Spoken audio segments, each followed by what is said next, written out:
ভাষা নিয়ে যদি বলতে হয় তাহলে আমার কাছে যেটা প্রতীয়মান হয় সেটি হলো যে আল্লাহর দেওয়া যেসব সম্পদ আছে তার মধ্যে সবচেয়ে মূল্যবান একটি সম্পদ হলো আমাদের ভাষা। তো আপনি জানেন কোরআনেও আছে যে আল্লাহুল বায়ান, আল্লাহ বয়ান দিয়েছে। সেই বয়ানে যদি আপনি কখনো চেপে ধরতে চান তাহলে যা হয় বিস্ফোরণ ঘটে। তো বায়ানে সেই বিস্ফোরণ ঘটেছিল এবং সেই বিস্ফোরণের মধ্য দিয়ে পরবর্তীতে স্বাধীনতা থেকে শুরু করে আজকে পর্যন্ত আমরা যেখানে আছি এর মূল জায়গা ছিল আমাদের এই ভাষার কারণে। কিন্তু মুখ চেপে ধরা যায় না মানুষের কখনো।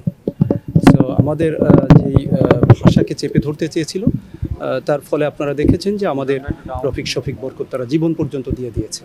তো আমি বলবো আজকেও আমাদের যে ভাষা আছে আমাদের দেশের মধ্যেই অনেক ভাষা কিন্তু হারিয়ে যাওয়ার উপক্রম হয়েছে। আমাদের যারা আদিবাসী আছে তাদের ভাষা যেমন সংকটাপন্ন। তো আমি বলবো পৃথিবীর যেখানে যে ভাষাটি আছে সকল ভাষা যেন সাস্টেইন করে, সকল ভাষা যেন টিকে থাকে। ভাষা নিয়ে এটি আমার কথা।